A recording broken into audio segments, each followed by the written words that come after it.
Hello everyone, myself I am Hari Rathod from MSc Second Year Botany Department. Today's my seminar topic is a microsporogenesis.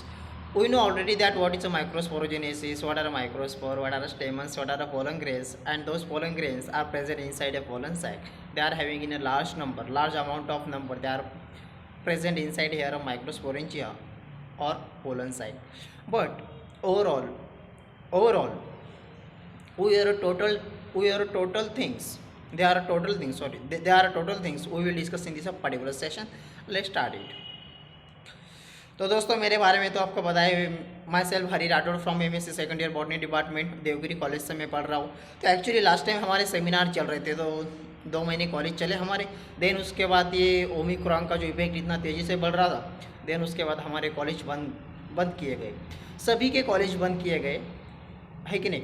तो फिर हमारा एक schedule होता है, when you are a graduation student और a post graduation student, तो आपके पास एक फॉर्मेलिटी होती है कि आपको सेमिनार डिलीवर करना पड़ता है, जिसका वेटेज 10 मार्क का होता है. और बहुत बढ़िया रूल है, होना ही चाहिए, क्योंकि आप लोग जो होते हैं, जो स्टूडेंट जो अपकमिंग टीचर बनने वाले होते हैं, आप स्टूडेंट नहीं रहे.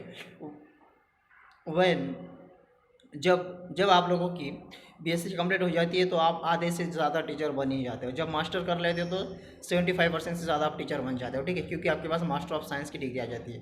देन उसके बाद ये बहुत बढ़िया रूल है कि जब आप सेमिनार डिलीवर करते हो, तो आप किस तरीके से पढ़ाते हो आपके बच्चे को, ये बहुत बढ़िया प्लस पॉइंट है कि उस प्लेटफॉर्म से बहुत बेहतर नहीं, सेमिनार का बहुत बढ़िया प्लस पॉइंट होता है, ठीक है. तो एक्चुअली हमारे सेमिनार तो हुए, मैंने दिया, मेरे दोस्त ने दिया कुछ, लेकिन वहाँ पे क्या था, मेरा पावर पॉइंट प्रेजेंटेशन पे मैं देना चाहता था. तो एक्चुअली हुआ क्या, वो कुछ प्रॉब्लम की वजह से मुझे चांस नहीं मिला पावर पॉइंट प्रेजेंटेशन पे एक्सप्रेस करने का, ये प्रेजेंटेशन. कोई बात नहीं, लेकिन ये मेरा खुद का चैनल है, मैं डिलीट कर रहा था. मैंने सोचा यार इसके ऊपर मैं 1 या 2 सेशन ले सकता हूँ. अब इतने मेहनत से एक स्पेशल पर्सन ने मेरे लिए टाइप किया था एक प्रेजेंटेशन, स्पेशल पर्सन.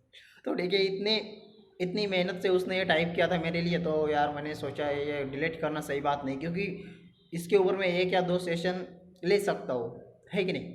क्यों इतनी एनर्जी हमने इस पर इन्वेस्ट किया, वो क्यों वेस्ट जाने थे, इसलिए मैंने इस पर सेशन लेना सही समझ लिया, ठीक है. तो ठीक है, फिर आज का सेशन है हमारा माइक्रोस्पोरोजेनेसिस के ऊपर. तो we know that already what are microsporogenesis, what are microspore, where they are exactly present inside a plant body, ठीक है, ऐसे भी कह सकते हैं. टिपिकल फ्लावर के भीतर प्रेजेंट होते हैं, लेकिन एग्जैक्टली इसकी लोकेशन किधर होती है. Where are total numbers of things today's we will discuss in this particular session. Let's start it. तो ठीक है भैया, स्टार्ट करते हैं आज का सेशन. और हमने इस प्लेटफॉर्म पे आपने देखा है कि हमारे पास जितने भी कॉन्सेप्ट आए, हमने स्टार्टिंग में उसको फोड़कर समझने का प्रयास किया है, और वही हम करते हैं, ठीक है. तो देखो भैया, आज का जो हमारा सेशन है उसका टाइटल है हमारे सामने माइक्रोस्पोरोजेनेसिस, है कि नहीं. तो देखो, ये बेसिक में माहौल बनाना पड़ता है. बेसिक में 5 या 10 मिनट हमारे इसलिए जाता है क्योंकि वहाँ पे बेसिक बनाना चाहता है. यदि आपको वहाँ पे आपकी एनर्जी एक बार कनेक्ट हो गई मेरे साथ, तो आप आगे आपको आसानी होती है और आप इंटरेस्टिंग के साथ चलते हैं मेरे साथ. इसलिए तो हम कहते हैं ना, ईजी एंड इंटरेस्टिंग एक्सप्लेनेशन के साथ हम जाते हैं. तो ठीक है, तो फिर स्टार्ट करते हैं आज का हमारा है माइक्रोस्पोरोजेनेसिस. तो भैया ये हमारी आप मूवी चलने वाली है लगभग आधे घंटे की, तो उसका टाइटल है ये माइक्रोस्पोरोजेनेसिस. हमारे पिक्चर का नाम है, हमारे मूवीज़ का नाम है माइक्रोस्पोरोजेनेसिस. तो ये हम ट्रेलर के बारे में जानकारी समझ रहे हैं. ट्रेलर के बारे में मैं आपको बताने का प्रयास कर रहा हूँ कि इसमें एक्टर कौन है, इसका स्टेमन का क्या रोल है, अंतर का क्या रोल है, एपिडर्मिस का क्या रोल है, टेपिडम का क्या रोल है. टेपिडम का एक्चुअली एक साइड रोल दिया गया है कुछ वक्त का, ठीक है. लेकिन सबसे ज़्यादा इंपॉर्टेंट रोल तो पोलन ग्रेन्स का होता है, पोलन ग्रेन का है. उसी पोलन ग्रेन का सबसे बेहतरीन इंपॉर्टेंट रोल है. पोलन ग्रेन से भी ज़्यादा इंपॉर्टेंट रोल है sporogenous tissue. They are responsible for providing food material. When sporogenous tissue are present inside a pollen sac, and they are having a large amount of cells are present inside it, they are spore-like structure. But where they are completely mature, they are act as a primary sporogenous tissue. They are completely converted into pollen grains. तो देखिए, फिर ये सारी बातें हम इसके भीतर देखेंगे. फर्स्ट ऑफ ऑल ये सारी बातें हम इसके भीतर देखेंगे. तो first of all I am saying to you what are pollen grains, what are a microspore. Then I am switching on microsporogenesis. उसके बाद हम स्विच करेंगे माइक्रोस्पोरोजेनेसिस के ऊपर. तो ठीक है, तो भैया हमने जैसे कि हमने बेसिक बनाने का माहौल आपका कर रहे थे, उसमें हमने ऑलरेडी सारी बातें एक ही करी है। कौन सी? वो कुछ इस तरीके से थी। तो हमने आपसे कहा कि जब हम कोई मूवीज़ देखने जाते हैं तो उसके 2 या 3 महीने से पहले एक ट्रेलर आ जाता है कि नहीं, ट्रेलर आ जाता है। तो उस ट्रेलर पे हमें पता चल जाता है कि अब ये मूवीज़ बहुत बेहतरीन चल रही है बाहर, इसका नाम है पुष्पा। तो जब हमने पुष्पा देखा था कि उस ट्रेलर 2 या 3 मिनट का ट्रेलर था, उसमें हमें एक आइडिया आ गई थी कि इसमें पुष्पा नाम अल्लू अर्जुन है, क्योंकि हमें उसके और ट्रेलर में दिख रहा था एक्टिंग करते हुए, ठीक, कि इसमें अल्लू अर्जुन है, अल्लू अर्जुन वो बीच बीच में उसका डायलॉग है पुष्पा वगैरह, तो इसका नाम पुष्पा है और इसमें कुछ तो ऐसे जंगल चंदन की लकड़ियाँ वगैरह ऐसा कुछ तो कहानी है। एक आइडिया हमें आ गई थी। मैं क्या कहना चाह रहा हूँ वो पकड़ के चलिए, ये बेकार की बातों पे ध्यान मत दीजिए, ठीक है।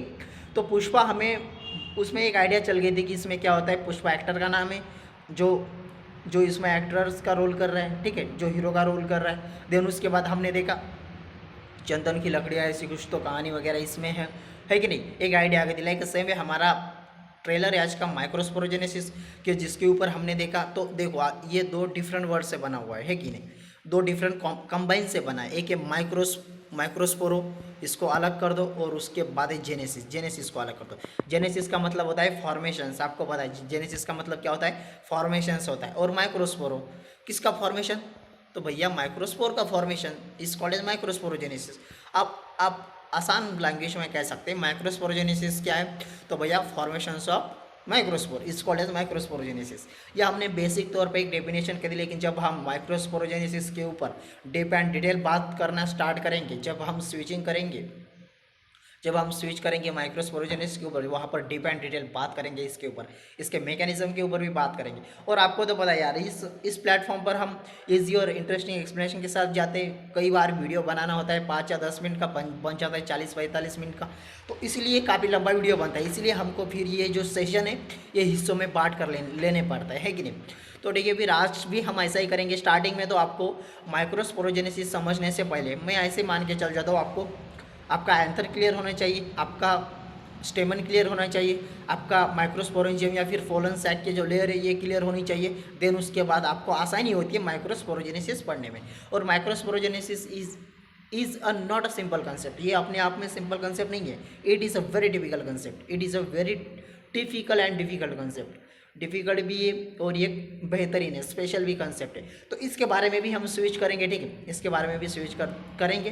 तो ठीक है, फिर स्टार्ट करते हैं आज का सेशन। तो आई होप आपको आइडिया आ गई है मेरे ख्याल से कि माइक्रोस्पोरोजेनेसिस में क्या हो रहा है, फॉर्मेशन ऑफ माइक्रोस्पोर इस कॉलेज माइक्रोस्पोरोजेनेसिस। अरे भैया, यदि हम ह्यूमन बॉडी में देखते हैं, नॉर्मली ह्यूमन में देखते हैं मेल की केस में, तो formation of sperm is called as spermatogenesis. Formation of ovum in woman की केस में बात करें, लेडीज़ के केस में बात करें तो उसको ओजेनेसिस कहते हैं कि नहीं। लाइक सेम है प्लांट में भी मेल गमेटोफाइट का फॉर्मेशन होना चाहिए, है कि नहीं। तो इसीलिए फॉर्मेशंस ऑफ मेल गमेटोफाइट या formations of microspore is called as microsporogenesis. And stamen act as a male gametophyte, ये हमें पता है, हम क्लास 12 से देखते आ रहे हैं भैया। जब भी हमने रिप्रोडक्शन हायर ऑर्गेनिज्म का स्टडी किया तो उसमें हमको ये देखने को मिला, सॉरी हायर प्लांट, उसको हम एंजियोस्पर्मिक प्लांट कहते हैं कि नहीं। तब हमें ये सारी बातें देखने को मिली है ओवरऑल, ठीक है, ये सारी बातें हमें देखने को मिली है। तो ठीक है, फिर आई होप यहाँ पे देखो microsporogenesis formations of microspore, let's start it. तो देखो भैया, ये हमारा कॉलेज के सेमिनार की स्लाइड है कि नहीं। तो माई सेल्फ, आपको तो पता है, Hari Rathore MSc botany second year student, college के लिए प्रेजेंट करना था, इसीलिए ये थोड़ा सेकंड ईयर एडिशनल इन्फॉर्मेशन डालना पड़ा। देन उसके बाद हमारे guide doctor Ravi Patil sir, जो इस कॉलेज के HOD है बॉटनी डिपार्टमेंट के, बहुत ही बेहतरीन इंसान है, बहुत ही रॉयल उनका नेचर है, स्टूडेंट के लिए कभी भी तैयार रहते हैं, ठीक है, बहुत बढ़िया टीचर है। तो ठीक है भैया, आते हैं आज के सेशन के ऊपर हमारे, ठीक है। तो जैसे कि हमने बेसिक में ही आपका माहौल बना दिया था कि ये देखने से पहले हमें बहुत सारी बातें देखनी पड़ेगी। स्टार्टिंग में आंतर क्या होता है ये देखना पड़ेगा। तो ठीक है, फिर आंतर के ऊपर ही स्विच करेंगे। तो देखो, एंथर एंड माइक्रोस्पोरेंजियम, तो फर्स्ट ऑफ ऑल मैं बात आपकी क्लियर कर दूँ। एंथर क्या होता है, एंथर बाइलोब स्ट्रक्चर का होता है, 2 theca anther anther are having bilobium structure because where there are two different thick are present inside here, hence is called as dithecous anther, इसलिए हम उसको डाइथेकस एंथर कहते हैं। लेकिन कई कई बार इसका बाइलोब स्ट्रक्चर होता है और दो दो थिका इसमें प्रेजेंट होते हैं, इसलिए हम इसको डाइथेकस कहते हैं। और बाइलोब स्ट्रक्चर का होता है इसलिए बाइलोब स्ट्रक्चर कहते हैं, ठीक है। लेकिन उसके बाद जो आ रहा है ये माइक्रोस्पोरेंजियम, तो थोड़ा माइक्रोस्पोरेंजियम के ऊपर बात कर ले तो माइक्रोस्पोरेंजियम के कई सारे नाम हैं। आप इसको एंथरवॉल कह सकते, आप इसको एंथरवॉल कह सकते, आप इसको माइक्रोस्पोरेंजियम कह सकते। माइक्रोस्पोरेंजियम ऑलरेडी आपके सामने टाइप है, ठीक है। आप इसको माइक्रोस्पोरेंजियम कह सकते, माइक्रोस्पोरेंजिया कह सकते, पोलन सैक कह सकते, है कि नहीं। चार नाम है इसके, तो कंफ्यूज मत होइए भैया। तो हम एंथर देख रहे हैं, तो स्टार्टिंग में एंथर देख रहे हैं कैसा होता है, और जब एंथर की वॉल देखेंगे तो मतलब माइक्रोस्पोरेंजियम की बात कर रहे हैं। मैं यहाँ पे ऐसे भी टाइप कर सकता था एंथर एंड एंथर वॉल, लेकिन आप कंफ्यूज ना हो इसलिए मैं यहाँ पे आपको क्लियर करना चाहता हूँ। मैं तो इसी ओपिनियन के साथ चलता हूँ कि मैं आपके सामने आया हूँ तो आपको समझ आना चाहिए, ये मेरे लिए इंपॉर्टेंट है। मुझे कितना आता है ये एक्सप्रेस करने की मुझे ज़रूरत है नहीं, क्योंकि यार मैं आपके लिए, आपको कुछ समझ नहीं आता तो मैं किस काम का, तो मैं इस ओपिनियन के साथ चलता हूँ। तो इसलिए मैं हर एक बात फोड़ के समझाने का प्रयास करता हूँ, क्योंकि होता है, क्योंकि नॉर्मली क्लास में बहुत एवरेज बच्चे ज़्यादा होते हैं, इनकी क्वांटिटी ज़्यादा होती है। मैं एवरेज इसलिए कहना चाहता हूँ क्योंकि स्टूडेंट की मेंटालिटी कैसी होती है, कोई अगर एक टाइम कहने पर या कंसेप्ट गेन करते हैं तो ये ब्राइट स्टूडेंट होते हैं, ठीक है, जिनको आप कोई कंसेप्ट समझा रहे हो और उसके एक या दो एग्जाम्पल से वो नॉर्मली एक या दो एग्जाम्पल से वो समझ जाते हैं। लेकिन जो नॉर्मली बच्चे होते हैं तो नॉर्मली बच्चों को थोड़ा बेसिक माहौल बनाकर उनको उनकी लैंग्वेज में समझाने का प्रयास करना पड़ता है, ठीक। तो मैं वही काम करता हूँ हमेशा, क्योंकि मैं ये समझ के चलता हूँ कि आपके बैच में यदि एवरेज स्टूडेंट ज़्यादा है, एवरेज स्टूडेंट का मेंटेलिटी कैसे होती है, उनको लगता है यार ऐसे ही समझने नहीं, ऐसे ही समझ में तो आने वाला है नहीं, तो फिर क्यों ध्यान दे के अपना दिमाग की दही बनाए। तो उनको थोड़ा उनकी तरफ अट्रैक्ट करके उनको उनकी लैंग्वेज में समझाने का प्रयास करना चाहिए। और यदि उनको समझ आता है तो बाकी तो एवरेज वाले बाकी तो ध्यान पर ही रहते हैं ना, तो इनको समझाने में आसानी होती है, ठीक है। तो मैं इसी रूल के साथ चलता हूँ, ठीक है, मैं इसी रूल के साथ चलता हूँ। तो ठीक है, फिर तो एंथर एंड आते हैं हमारे सेशन के ऊपर, एंथर एंड माइक्रोस्पोरेंजियम। तो यहाँ पे एंथर एंड एंथर वॉल भी मैं लिख सकता था, लेकिन मैंने जानबूझ के आप पे माइक्रोस्पोरेंजियम इसलिए ऐड किया क्योंकि आप कंफ्यूज ना हो। तो microsporangium is also called as microsporangium, is also called as anther wall, is also called as pollen grain, is also called as anther wall, ठीक है। इसके चार नाम है, इसके ऊपर भी हम बात करेंगे। तो ठीक है, फिर स्टार्ट करते हैं। तो देखो भैया, स्टेमन is the mail sex organ of the flower, बिल्कुल सही है। हमने इसके ऊपर भी बात करी है भैया, स्टार्टिंग में हमने इसके ऊपर इस वजह से बात करी क्योंकि हमने स्टार्टिंग में देखा जब हमने मार्फोलॉजी ऑफ फ्लावरिंग प्लांट देखे थे 11th में, वहाँ पर एक कंसेप्ट आया था हमारे पास कि इसके मेंबर क्या होते हैं, एक इंडिविजुअल मेंबर क्या होते हैं इसके। जैसे कैलिक्स का क्या होता है भैया, कैलिक्स का सेपल होता है। देन उसके बाद करोला का क्या होता है, करोला का क्या होता है, पेटल्स होते हैं। टेपल क्या होता है, टेबल किसका होता है, पेरियांथ का इंडिविजुअल मेंबर होता है। देन उसके बाद हमने देखा कि एंड्रोसियम का क्या होता है, स्टेमन होता है, और androecium act as a male sex organ, ठीक है, या फिर आप stamen act as a male sex organ ऐसे भी कह सकते हैं। टिपिकल फ्लावर गायनोसियम के लिए क्या देखा था हमने, गायनोसियम के लिए कार्पेल और पिस्टिल देखे थे, ठीक है। I hope it is clear to all of you. Then चलते हैं आगे। इस stamen consist of anther, filament and connective. भैया हाँ भैया, ये सही बात है।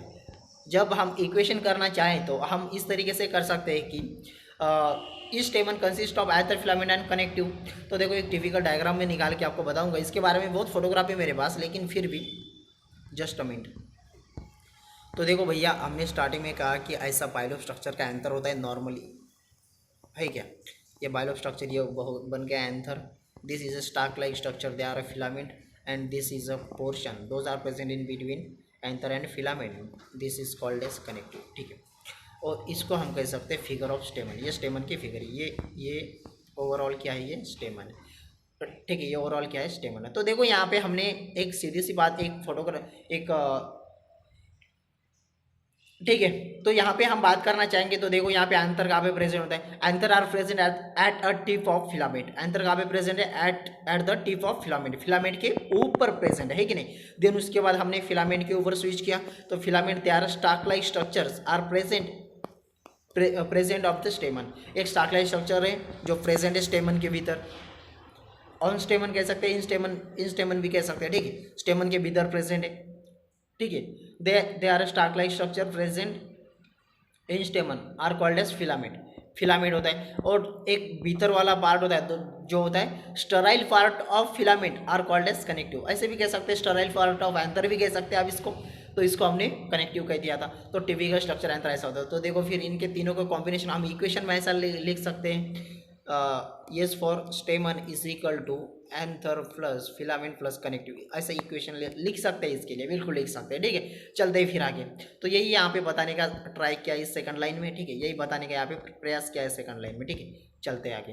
Anthers are present as the tip of the filament, बिल्कुल सही, यही बात कही हमने, जो ये एंथर प्रेजेंट है टिप ऑफ द फिलामेंट पर ही प्रेजेंट है। ठीक है, देन उसके बाद हमने कहा the sterile middle part of the anther is called as connective. ये जो मिडल पार्ट, ये जो स्टराइल मिडल पार्ट है, those parts are present in between anther and filament is called as connective, and those connective are having in a sterile part, they are present in the form of sterile part। ये sterile form में present होता है। ठीक है, ये sterile form में present होता है। ठीक है, चलते हैं फिर आगे। I hope it is clear to all of you। Then उसके बाद हमने स्विच किया, each anther contain 2 lobes and each lobe again divided into 2 sac और माइक्रोस्पोरेंजिया। हमने स्टार्टिंग में कहा, मैं जब लोब की बात करूँ, एंथर वॉल की बात करूँ, माइक्रोस्पोरेंजियम की बात करूँ, माइक्रोस्पोरेंजिया की बात करूँ, या फोलन सैक की बात करूँ, 5 नाम है ये। आपको फटाक से समझ आना चाहिए कि I am saying about sac, pollen sac, microsporangia, anther wall and lobe. ठीक है, I hope it is clear to all of you. जब 5 नाम दिए हमने किसको, lobe, microsporangia, pollen sac, microsporangium and anther wall, ये 5 नाम।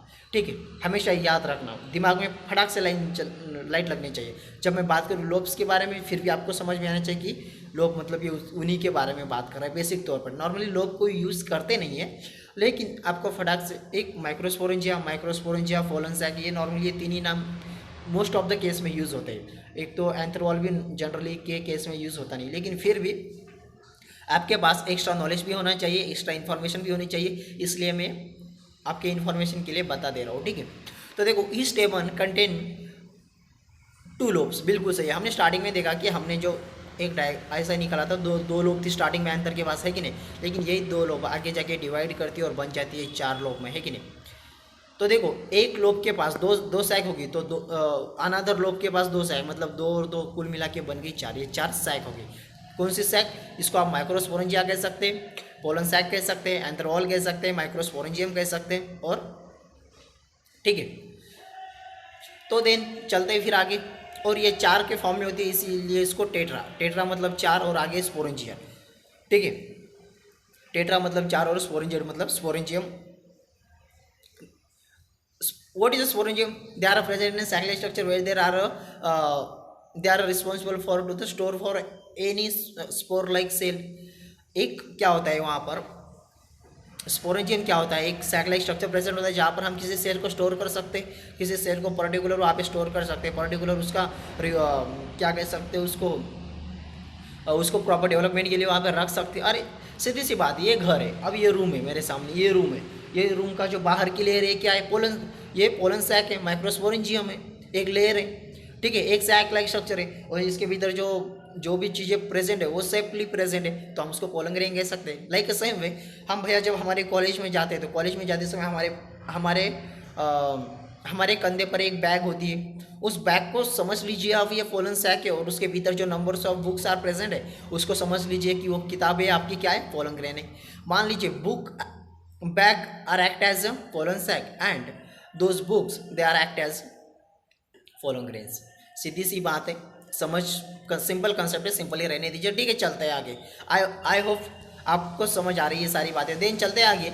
The single anther layer is made up of 4 pollen sac, और एक सिंगल जो एंथर की जो लेयर होती है, ये 4, एक सिंगल एंथर जो होता है ना, ये बनता है 4 पोलन सैक से, 4 माइक्रोस्पोरेंजिया से, तो इसीलिए इसको हम कहते हैं टेट्रास्पोरेंजिया। टेट्रा मतलब 4, और आगे स्पोरेंजियम, हमने पहले ही कहा स्पोरेंजियम के बारे में, ऑलरेडी डिस्क्रिप्शन दिया है। तो देखो फिर यहाँ पे आपको समझने के लिए आसानी होगी। तो देखो यहाँ पे हमने टीएस सेक्शन लिया है, और ये एक सिंगल एंथर था। सिंगल एंथर को जब हमने इसका ट्रांसफर सेक्शन, इसको आड़ा काट दिया, इसको जब हमने ऐसे आड़ा काट दिया, तो देन देखो यहाँ पे 4 सैक है हमारे पास, sac A, sac B, sac C, sac C. इन चारों को हमने पोलन सैक का नाम दिया है। ठीक है भैया, और इनसाइड है pollen sac, what are present? There are pollen grains are present. There are large amounts of pollen grains are present inside air. उसके भीतर बहुत ज़्यादा मात्रा में पोलन ग्रेन्स प्रेजेंट होती है, उसके भीतर बहुत ज़्यादा मात्रा में क्या प्रेजेंट होती है? तो पोलन ग्रेन्स प्रेजेंट होती है भैया। क्या प्रेजेंट होती है? पोलन ग्रेन्स प्रेजेंट होती है। और जब हमने कहा कि स्टार्टिंग में ये इमेच्योर सेल होते हैं, they are act as a sporogenous tissue, but when they are completely mature they are converted into pollen grains, because sporogenous tissue are present in the form of immature cells are present inside a pollen sac, but where they are completely mature they are directly converted into pollen grains। जब हम स्पोरोजिनियस tissue के बारे में बात करेंगे तब overall सारी बातें हम उस पर बातें करेंगे इसके बारे में, लेकिन फिलहाल हम इसके ऊपर है। फिलहाल तो हम एक बेसिक का माहौल बना रहे हैं, तो बेसिक के माहौल में आपको समझ में आना चाहिए कि पोलन सैक के भीतर पोलन ग्रेन्स प्रेजेंट होती है, और जब ये कम्प्लीटली मैच्योर होती है तो इस लाइन ऑफ डेशंस, ये जो हिस्सा है लाइन ऑफ डेशंस का, ये थीका के बिटवीन जो लाइन प्रेजेंट आ रही है नीचे वर्टिकली, तो इसको लाइन ऑफ डेशन, और जब कम्प्लीटली मैच्योर हो जाती है तो यहाँ से ये रिलीज होते हैं पोलन ग्रेन। देखिए यहाँ पे, I hope it is clear to all of you. ठीक है, चलते फिर आगे। तो ये ट्रांसफर सेक्शन हमने पहले ही कहा कि हम एक टिपिकल स्टेमन के लिए इक्वेशन लिखा था हमने। स्टेमन के लिए क्या इक्वेशन लिखा था? A for anther, A for filament, C for connective is equal to stamen. ये इक्वेशन इसके लिए लिखा था, वो इसलिए लिखा था, देखो इसमें कंपोजिशन क्या है, फिलामेंट का कंपोजिशन, एंथर का फिलामेंट, इन दोनों के कंबाइन को हम स्टेमन मिलते हैं, और यहाँ पर कनेक्टिव प्रेजेंट होता है। हमने ऑलरेडी आपको कनेक्टिव के बारे में कहा है कि connective portion which is a present in between anther and filament, anther और फिलामेंट इन दोनों के भीतर वो प्रेजेंट होता है, इसीलिए हमने इसको यहाँ पे नॉर्मली दिखाई नहीं देते, लेकिन यहाँ पे प्रेजेंट होता है। और इसका एक और फंक्शन होता है, they are responsible for to the holding capacity of anther and filament. Anther और फिलामेंट इन दोनों को पकड़ के रखता है ये, ठीक है, पकड़ के रखता है कि नहीं। और जब हमने बात किया, जब हमने इसको ट्रांसफर सेक्शन काटा, जब हमने इसको आड़ा काट दिया, इसका ट्रांसफर सेक्शन लिया, जब यहाँ पे जूम किया तो इस तरीके से हमें 4 सैक देखने को मिले, जिसको हमने पोलन सैक कहा, जिसको हमने माइक्रोस्पोरेंजियम कहा, जिसको हमने माइक्रोस्पोरेंजिया कहा, जिसको हमने एंथरवॉल कहा, और जिसको हमने एक लोब भी कह सकते हैं, ठीक है, लोब भी कह सकते हैं, फोर डिफरेंट लोब भी कह सकते हैं, ठीक है। चलते हैं फिर आगे, और इसके बारे में तो हमने ऑलरेडी आपसे पहले ही क्लियर कर लिया है, ठीक है। चलते आगे, और ये बेसिक है। और स्टार्टिंग में ही हमने कहा कि anther are having in bilobed structure, hence is called as bilobed anther, and having two different thecca are present in this anther, hence is called as diathecous। और दो अलग इसमें थीका प्रेजेंट होते हैं, देखो ये एक पार्टीशन, ये थीका, एक थीका कंप्लीट, या अनदर थीका, और दोनों के भीतर एक पार्टीशन है, तो इसलिए ये अलग हो गए, 2 थीका हो गए, इसलिए इसको डायथेकस, है कि नहीं। तो देखो भैया, बाइलोब स्ट्रक्चर्स ऑफ एंथर बिल्कुल सही है, ये देख लिया स्टार्टिंग में, और bilobed structures of anther, hence it is called as dithecous, इसलिए इसको डायथेकस। और पर लोब 2 सैक, एक लोब के पास 2 सैक है, तो 2 लोब है, तो 2 लोब के पास कितने हो गए? 4 हो गए, इसलिए टेट्रा मतलब 4, और स्पोरेंजियट है। देखो ये स्टार्टिंग में 2 लोब होती है, आगे जाके डिवाइड करती है, 4 में कन्वर्ट हो जाती है, इसलिए इसको टेट्रास्पोरेंजियट, इसलिए इसको tetrasporangiate. I hope it is clear to all of you. Then चलते हैं आगे। एक कन्फ्यूज वाला हिस्सा होता है हमेशा, ये मैं क्लियर कर देना चाहता हूँ। बहुत सारे बच्चे कहते हैं कि microspore is also called as male gametophyte. बिल्कुल बात तो सही कर रहे हो, अब ऐसे भी कह सकते, but stamen they are act as a male gametophyte in higher plant, ठीक है। But microspore is also called as pollen grain. क्या हम माइक्रोस्पोर को भी पोलन ग्रेन कह सकते हैं क्या? तो बिल्कुल सही सुना आपने, बिल्कुल आप कह सकते हो। देन उसके बाद हमने कहा pollen sac is also called as, pollen sac के देखो फर्दर कौन कौन से नाम है, इसको आप माइक्रोस्पोरेंजिया कह सकते हो, माइक्रोस्पोरेंजियम कह सकते हो, एंथरवॉल कह सकते हो, या लोब भी कह सकते हो, ठीक है, लोब भी कह सकते हो। नॉर्मली ये जो वर्ड है, ये 2 लोब और ये एंथरवॉल, ये कोई ज़्यादा यूज़ करता नहीं, इसके यूज़ किए वाले नाम कौन से? Microsporangium most of the case में यूज़ किया जाता है, microsporangium most of the time use किया जाता है। देन माइक्रोस्पोरेंजियम की बातें हमने करी, माइक्रोस्पोरेंजिया भी आप यूज़ कर सकते हैं। और पोलन सैक को तो सबसे ज़्यादा इसी का क्रेडिट जाता है, क्योंकि आसानी होती है ना, क्योंकि हम कह सकते हैं कि pollen grains are present inside a pollen sac, तो वो मैचिंग होता है पोलन ग्रेन्स और पोलन सैक। क्योंकि पोलन ग्रेन है तो ये कहाँ में प्रेजेंट होगी? पोलन सैक में प्रेजेंट होती, दोनों का कॉम्बिनेशन बहुत ही बेहतरीन ढंग से जमता है, तो इसीलिए ये इसको most of the time use किया जाता है, ठीक है, most of the time use किया जाता है। देन ये माइक्रोस्पोरोजेनेसिस हम स्किप करेंगे इस सेशन में, है कि नहीं। तो हमने ये सारी बातें देख ली, ठीक है भैया। तो इस तरीके से हमने क्या in this way we will discuss about the stamen anther. इस तरीके से हमने इन सारे के बारे में डिस्कस किया है कुछ टाइम में, ठीक है। लेकिन अब हम बात करेंगे, जब हमने माइक्रोस्पोरेंजिया देख लिया, माइक्रोस्पोरेंजियम के बारे में बात करें, एंथरवॉल के बारे में बात कर रहे हैं, या पोलन सैक के बारे में बात कर रहे हैं, तो अब ये सारी बातें होगी। लेकिन अब जब हमने इनको जब हम जब हम जब हमने इनको काटा है, इसका ट्रांसफर सेक्शन लेने का हमने सोचा है, डिसाइड किया है, तो अब हम थोड़ा इस पर जूम करेंगे, थोड़ा इसके बारे में पढ़ेंगे, स्टडी करेंगे, इसके बारे में स्टडी करेंगे। जो ये लेयर है ना, इसकी पोलन सैक की जो लेयर होती है, अब ट्रांसफर सेक्शन हमने इसको काट तो लिया है, लेकिन अब इसके लेयर के ऊपर बातें करेंगे, ठीक है। तो आप टीएस ऑफ माइक्रोस्पोरेंजियम को, टीएस ऑफ माइक्रोस्पोरेंजिया को, टीएस ऑफ पोलन सैक को, अब इसके बारे में स्टडी करेंगे। Let's start it. तो मुझे लगता नहीं कि ये आपको कुछ कहने की ज़रूरत है इसके बारे में। तो देखो, टू लोब को, एंथर लोब को, माइक्रोस्पोरेंजिया को, पोलन सैक को बात एक ही होती है, या फिर एंथर वॉल को, EAW एंथर वॉल को। देन उसके बाद connective, those are present in between anther and filament. Anther and filament के भीतर जो हिस्सा प्रेजेंट होता है कनेक्टिव होता है। ये देखो एंथर बाहर से, और इस एंथर के भीतर they are present number of microspore are present inside the anther, है कि नहीं। और ये स्टार्टिंग में क्या होता है, स्पोरोजिनियस टिश्यू होते हैं, inside sporogenous tissue are present, but they are responsible for a reserve of food material, and when they are completely mature, they are completely developed, they are converted into following grains। ये सारी बातें हम आगे देखेंगे भैया, ये सारी बातें हम आगे देखेंगे, लेकिन फिलहाल तो बेसिक के साथ चले, तो बेसिक के साथ ही रहने दीजिए। कंसेप्ट सिंपल है तो सिंपल ही रहने दीजिए, जब हम उस स्टेज पे जाएंगे तब आपको बताएंगे, ठीक है।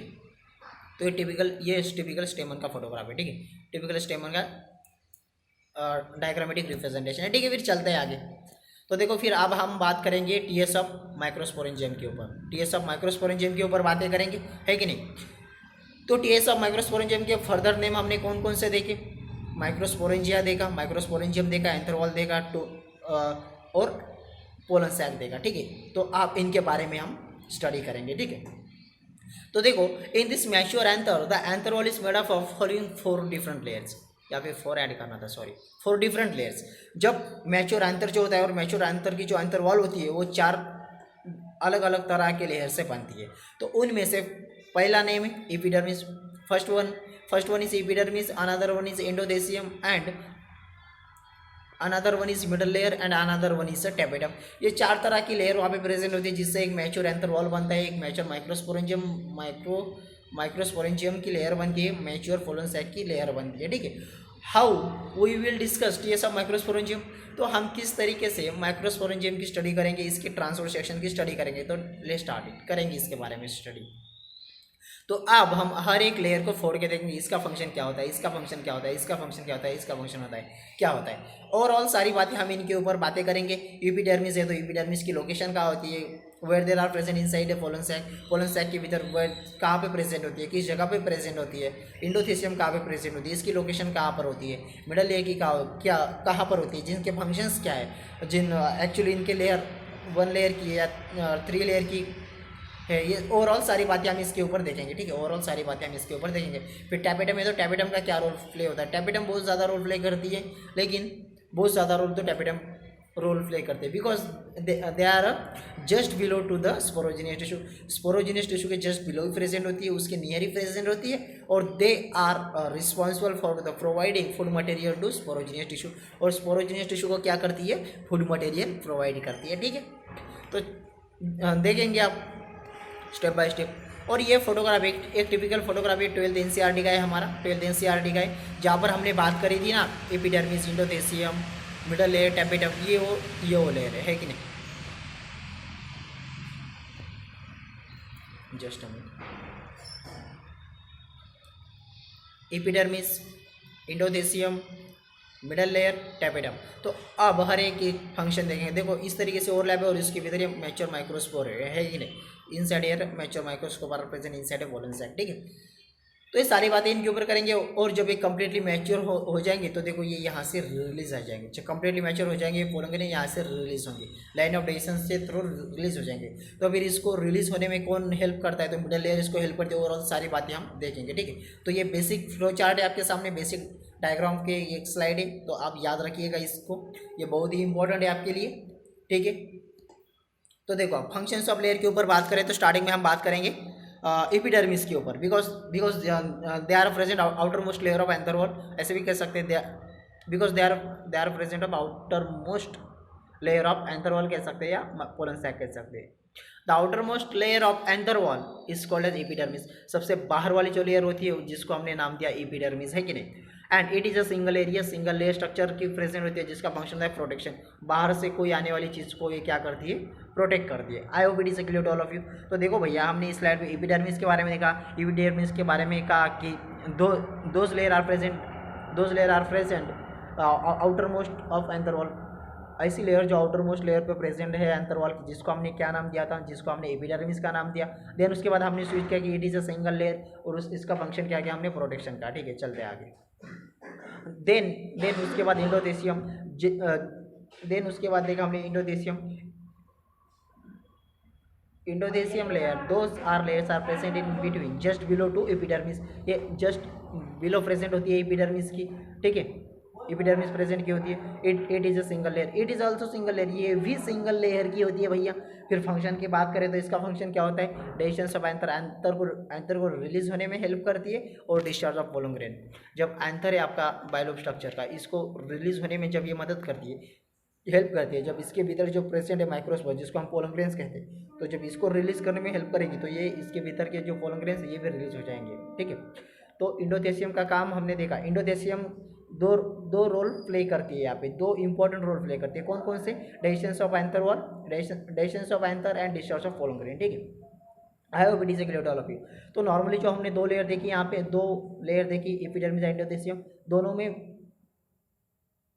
एक बात एक कॉमन थी, कौन सी, इनकी लेयर सिंगल लेयर से बने हुए, they are made up from single layer, दोनों भी सिंगल लेयर से बनी है। ठीक है, देन उसके बाद हमने फंक्शन की बात करी तो उसका काम था प्रोटेक्शन, इसका काम है discharge of anther and release of digestion of anther and discharge of pollen grain, है कि नहीं, इसका एक काम है और उसका काम क्या था, प्रोटेक्शन का था। अब जब ऐसे कंपैरिजन करते चलते हो ना तो कंसेप्ट आपको आसानी से समझ आती है, तो कंपैरिजन करते रहना चाहिए। ठीक है, इसलिए तो हम कहते हैं what is the difference between monohybrid cross and dihybrid cross, dihybrid cross और मोनोहाइब्रिड क्रॉस दोनों को साथ में जब पढ़ते हैं तो ऐसे, इसलिए आपको कंसेप्ट याद रहे दे लॉन्ग टाइम। ठीक है, तो ठीक है, फिर आते हैं हमारे एम्ब्रियोलॉजी पर। आज का सेक्शन जेनेटिक्स के ऊपर नहीं, एम्ब्रियोलॉजी के ऊपर है। ठीक है, तो फिर ये दो बातें हमने देखी और एक बातें देखी, उसकी एपिडर्मिस की लोकेशन कहाँ पे थी, they are outer most layer of anther wall, और ये कहाँ है, just below the epidermis layer of endothecium layer is present. ठीक है, तो ठीक है, फिर चलते हैं आगे। देन उसके बाद मिडल लेयर के बारे में हम यदि बात करना चाहें, मिडल लेयर नाम क्या है, मिडल में कहाँ पे प्रेजेंट होगी, इनसाइड, इन बिटवीन प्रेजेंट होगी, इनसाइड, तो किसके भीतर प्रेजेंट होगी, middle layer, those are present inside, those are present in between endothecium and tapetum. तो मिडल लेयर एक ऐसी लेयर है, middle layer are those present in between endothecium and tapetum के भीतर होते। तो देखो ये सबसे बाहर वाली हो गई अपनी एपिडर्मिस, जिसके बारे में हमने ऑलरेडी स्टडी करी है आप लोगों से। देन उसके बाद है इंडोथेसियम, जिसके बारे में हमने स्टडी करी। अब ये है मिडल लेयर और इसके भीतर है टैपेटम। तो जब हम मिडल लेयर को जब जूम कर रहे हैं, मिडल लेयर के बारे में जब हम पढ़ रहे हैं, तो मिडल लेयर कहाँ पे प्रेजेंट होगी, ये है EN फॉर इंडोथेसियम और ये है T फॉर टैपेटम। इन दोनों के भीतर कौन प्रेजेंट होगी, ये मिडल लेयर प्रेजेंट होगी। तो इसलिए हम डिस्क्रिप्शन में कह रहे हैं कि those layer are present in between endothecium and tapetum, ऐसी लेयर जो इन दोनों के भीतर प्रेजेंट है, इंडोथेसियम और टैपेटम के इन बिटवीन प्रेजेंट है। ठीक है, I hope it is clear to all of you. And it is a consist of 1 to 3 layer. Normally इनकी लेयर क्या होती है, एक या तीन लेयर से ये बनी रहती है, एक या तीन लेयर से बनी होती है, एक या 3 लेयर से बनी होती है। जैसे कि हमने बात देखा, एपिडर्मिस सिंगल लेयर थी, इंडोथेसियम ऑल्सो सिंगल लेयर की थी, लेकिन इसका काम वैसा नहीं है, एक या 3 लेयर से बनी होती है, इसलिए यूनिक है। बाकी सारी लेयर एक ही लेयर से बनी होती है, लेकिन ये यूनिक है, ये 1 या 3 लेयर के भीतर ये हो सकती है। ऐसा नहीं कह सकते कि एक ही लेयर की हो सकती है, 2 ही लेयर की हो सकती है, नॉर्मली ऐसी कुछ है नहीं इसके बारे में। ठीक है, देन उसके बाद हमने फंक्शन के बारे में कहा, तो इसका काम होता है store the food material which is utilize pollen mother cell और माइक्रोस्पोर मदर सेल। ये फूड मटेरियल को स्टोर करती है और किसको यूटिलाइज करती है, PMC, मतलब पोलन मदर सेल को यूटिलाइज करती है। PMC is also called as MMC, microspore mother cell. Pollen mother cell is also called as microspore mother cell. ये मैंने कन्फ्यूज वाला जो स्लाइड थी उसमें ऐड करना भूल गया मैं, लेकिन आप याद रखिएगा, PMC is also called as MMC, pollen mother cell is also called as microspore mother cell. तो देखो भैया, एक सीधी सी बात है, हमारा जो ओरिजिनेटेड होता है, ओरिजिन होता है, हमारा ओरिजिन हमारी माँ से, तो फिर हम उसको क्या कहते हैं, हमारी माँ है। तो like a same way pollen grains are originated from pollen mother cell, ये पोलन मदर सेल से बने होते हैं, ठीक है। तो इसीलिए जब कम्प्लीटली मैच्योर होते हैं तो ये पोलन मदर सेल से बनते हैं। तो इसको कम्प्लीटली मैच्योरिटी के लिए फूड की ज़रूरत होगी, तो फूड कौन प्रोवाइड कर रहा है भैया? मिडल लेयर प्रोवाइड कर रहा है। ये मैं बताने का प्रयास कर रहा हूँ आपसे। फूड कौन प्रोवाइड करता है? तो मिडल लेयर इसको फूड प्रोवाइड करती है। किसके लिए? प्रॉपर डेवलपमेंट के लिए, प्रॉपर मैच्योरिटी के लिए। और इसलिए तो हमने डिस्क्रिप्शन में स्टार्टिंग में कहा था, what is sporogenous tissue? Sporogenous tissue is a group of cell. They are having in a spore-like structure which is present inside a pollen sac. But when they are completely mature, they are directly converted into pollen grain. Sporogenous tissue immature cell होते हैं, लेकिन जब उसको proper nutrition मिलती है, जब उनकी proper development हो जाती है, देन उसके बाद जब उसके पास मैच्योरिटी आ जाती है, they are directly converted into pollen grains. वो पोलन ग्रेन्स में कन्वर्ट हो जाते हैं और लाइन ऑफ डाइजेशंस के फॉर्म से रिलीज हो जाते हैं, ठीक है। ठीक है, तो प्रॉपर डेवलपमेंट के लिए भी ज़रूरत होती है कि नहीं? तो ये प्रॉपर डेवलपमेंट कौन प्रोवाइड करता है? तो मिडल लेयर प्रोवाइड करता है। तो देखो भैया, हमने नॉर्मली 3 लेयर देखी, यहाँ पे 3 लेयर के बारे में हमने स्टडी करी। उसके बारे में सबसे पहले थी एपिडर्मिस। एपिडर्मिस की लोकेशन हमने कही कि they are present in just outer most layer of anther wall. Outer most layer होती है एंथर वॉल की। देन उसके बाद दूसरी बात उसके बारे में हमने देखी कि it is a single layer की होती है। देन उसके बाद हमने उसका फंक्शन देखा प्रोटेक्शन। देन उसके बाद हमने स्विच किया इंडोथेसियम के ऊपर। इंडोथेसियम के ऊपर पढ़ते समय हमने कहा कि endothecium are present just below to epidermis. ये एपिडर्मिस के जस्ट बिलो प्रेजेंट होती है। देन उसके बाद इसके फंक्शन देखे हमने, it is also single layer, ये भी सिंगल लेयर की होती है। देन उसके बाद हमने बात करी किसके ऊपर? इनके फंक्शन में हमने कहा कि क्या करती हो? डिशेंस ऑफ एंथर करवाती है और discharge of pollen grain, 2 functions play कर रही थी। लेकिन जब इसके बारे में बात करें तो इसके बारे में हमने कहा कि those layer are present in between endothecium and tapetum. Endothecium और टैपेटम के भीतर जो लेयर प्रेजेंट होती है, जिसको हमने मिडल लेयर कह दिए थे, ठीक है। देन उसके बारे में हमने कहा कि इसमें ऐसी नॉर्मली कंपलसरी नहीं होती कि एक ही लेयर की बनी होती है as compare to epidermis and endothecium. इन दोनों के कंपेरिजन में बात करें तो, लेकिन ये 1 या 3 लेयर के भीतर हो सकती है, ऐसे हमने बात करी। देन उसके बारे में हमने बात करी इसका फंक्शन क्या होता है? Store the food material which is utilize by PMC, pollen mother cell. Pollen mother cell को फूड सप्लाई करती है, तभी तो वो कम्प्लीटली डेवलप होगा, तभी तो डेवलपमेंट होगा। अरे सीधी सी बात है भैया, हमें मैच्योरिटी कब आती है? हमारी डेवलपमेंट कब होती है? जब हमें प्रॉपर ढंग से हमें न्यूट्रिशन मिले, तो प्रॉपर ढंग से हमें खाना मिले, खाने के लिए मिले, तभी तो हम तंदुरुस्त रहेंगे ना। तो इसीलिए उस पोलन मदर सेल को तंदुरुस्त रहने के लिए फूड की रिक्वायरमेंट होती है, और वो फूड कौन प्रोवाइड करता है? मिडल लेयर प्रोवाइड करती है, ठीक है। चलते हैं आगे। तो आप बात करेंगे टैपेटम के ऊपर। टैपेटम बहुत इंपॉर्टेंट, ये जो लेयर है ना बहुत ज़्यादा रोल प्ले करती है। ये लेयर बहुत ज़्यादा रोल प्ले करती है, लेकिन हम नॉर्मली मेन बातों पर ही फोकस करेंगे इस सेशन के ऊपर, ठीक है। तो tapetum is inner most layer of anther wall. Tapetum क्या है? इनर मोस्ट, सबसे अंदर वाली लेयर होती है, सबसे ये स्पोरोजिनियस टिश्यू, और इसके जस्ट बिलो ही प्रेजेंट होती है ये टैपेटम, ये होती है टैपेटम। और ये स्पोरोजिनियस टिश्यू होते हैं हमारे, ये स्पोरोजिनियस टिश्यू होते हैं जो इमैच्योर फॉर्म में प्रेजेंट होते हैं ये। और जब इनके पास फूड ग्रेड मटेरियल जब आ जाता है, कौन प्रोवाइड करता है? ये टैपेटम इसको प्रोवाइड करती है। ये भी एक इसका फर्दर फंक्शन होता है, ठीक है। ये भी इसका एक एडिशनल फंक्शन होता है। और जब एक कम्प्लीटली मैच्योर हो जाते हैं, they are directly converted into pollen grains. Pollen grain double layer की होती है। तो जब ये कम्प्लीटली मैच्योर होते हैं, तो देन स्टार्टिंग में ये एक्ट होते हैं primary sporogenous tissue.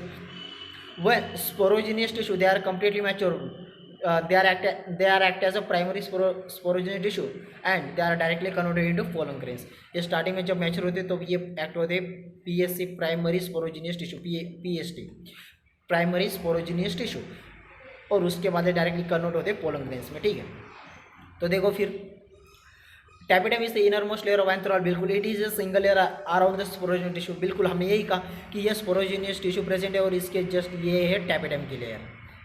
Just a minute, tapetum की लेयर में रेड से इंडिकेट कर रहा हूँ, ये है टैपेटम, ठीक। ये टैपेटम, और ये जो जस्ट इसके नियर प्रेजेंट है, ये है स्पोरोजिनियस टिश्यू की लेयर। ये इसको न्यूट्रिशन प्रोवाइड करती है फॉर द फर्दर डेवलपमेंट के लिए, ठीक है।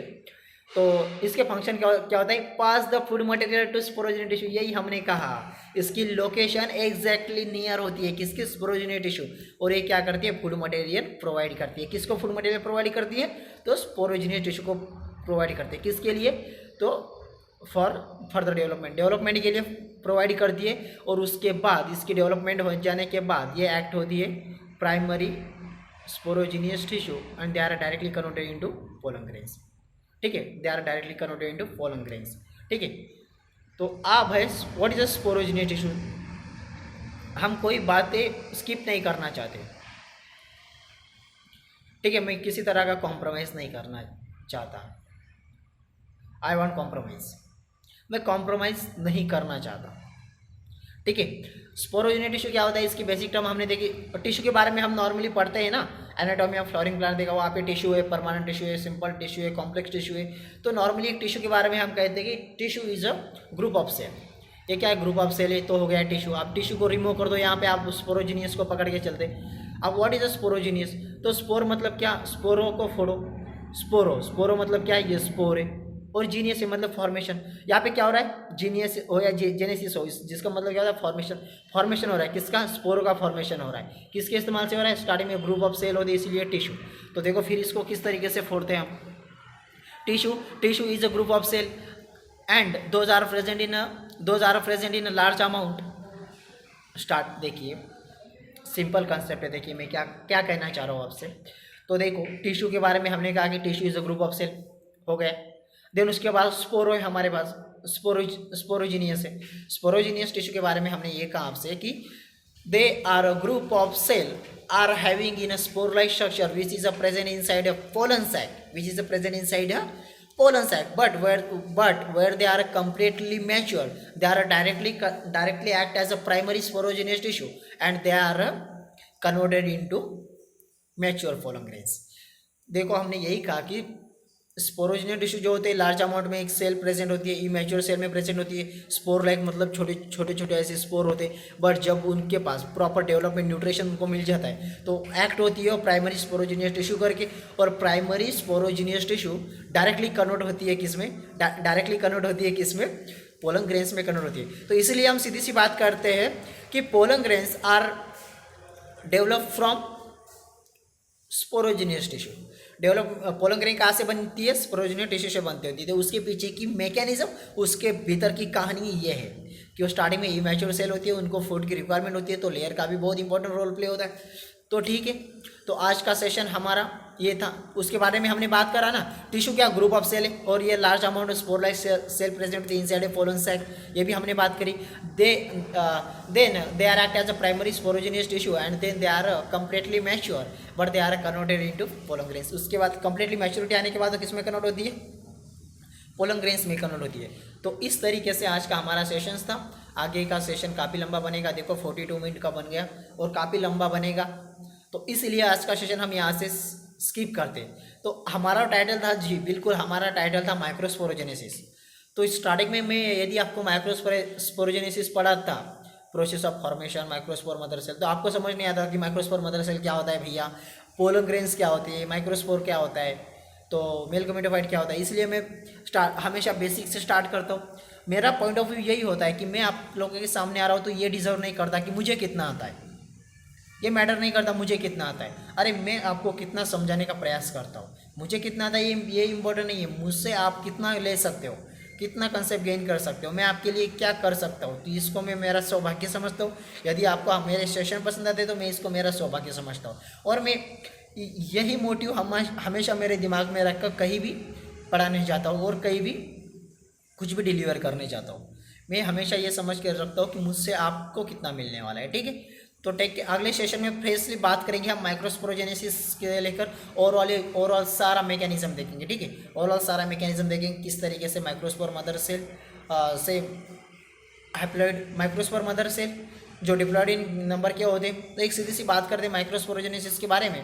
तो माइक्रोस्पोरोजेनेसिस क्या होता है भैया, तो माइक्रोस्पोरोजेनेसिस के बारे में हम सीधी सी बात करें तो माइक्रोस्पोरोजेनेसिस क्या होता है, जैसे कि बेसिक टर्म में हमने बताया है आपको कि they are formations of microspore, लेकिन इसके एग्जैक्टली डेफिनेशन क्या होती है तो इसके बारे में मैं थोड़ा बता दूं आपको।